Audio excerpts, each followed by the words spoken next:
versus normal food using color Doppler. Talking about introduction, diabetes mellitus is global public health rate and its incidence is increasing year per year. Talking about some data in 2021, 537 million adults are living with the diabetes, that is 1 in 10. Over 3 in 4 adults with diabetes live in low and middle income countries. Diabetes is responsible for 6.7 million deaths in 2021, 1 in every 5 seconds. And diabetes costs at least $966 billion in health expenditure. Diabetes is associated with many complications and diabetic foot is one of them. A diabetic foot disease is any condition that results directly from the peripheral artery disease or sensory neuropathy affecting the feet of the people living with the diabetes. Diabetic foot condition can be acute or chronic complication of diabetes.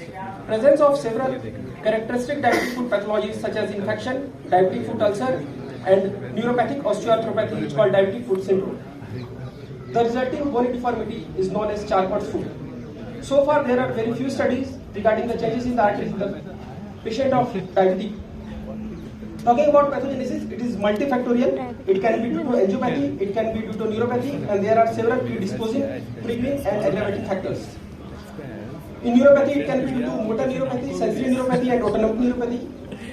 Due to motor dysfunction, there is a loss of foot pad. Due to sensory neuropathy, there is a repeated trauma, and due to autonomic neuropathy, there is a dryness of the skin, loss of hair, and there is a loss of sweating. This all predispose to the formation of ulcer.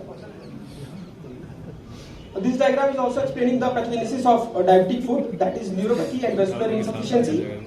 Vascular insufficiency leads to ischemia, which further lead to impaired wound healing and formation of diabetic foot ulcer. Aim of my study is to compare the arterial changes between the diabetic versus non-diabetic foot.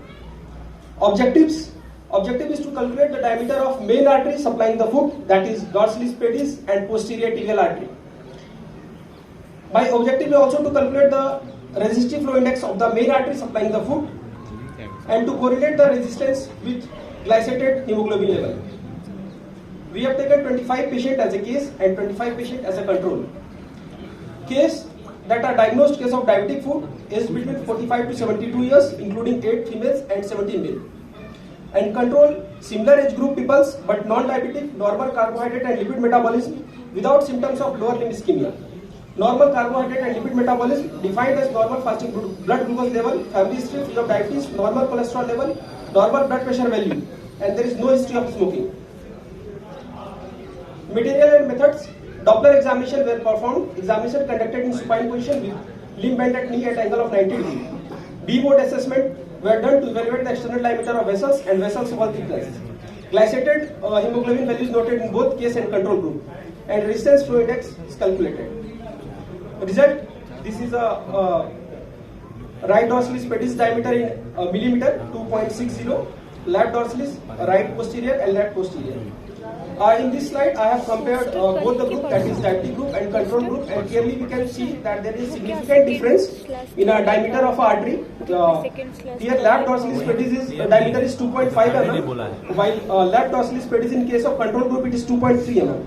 So there is a difference of minimum 0.3 to 0.5 mm. And similarly, there is difference in right dorsalis pedis, right posterior tibial and left posterior tibial. This is box plot, which is indicating the same thing which I have depicted.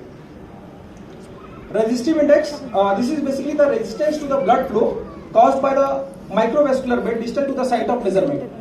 So the organs such as heart, lungs, brain, which receives the maximum blood supply, has low resistive index, that is between 0.5 to 0.7, and the peripheral arteries has got high resistance, that is in a range of 0.7.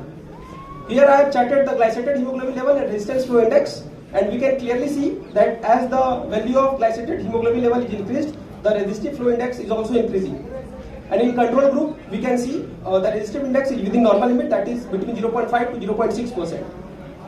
Conclusion: diameter of arteries in diabetes patient is higher as compared with the non-diabetic individual, and resistance flow index of arteries is more in diabetic group when compared with the non-diabetic group. And glycated hemoglobin is directly correlated with the resistance flow index. Higher the glycated hemoglobin level, more the resistance flow index, and vice versa. Thank you.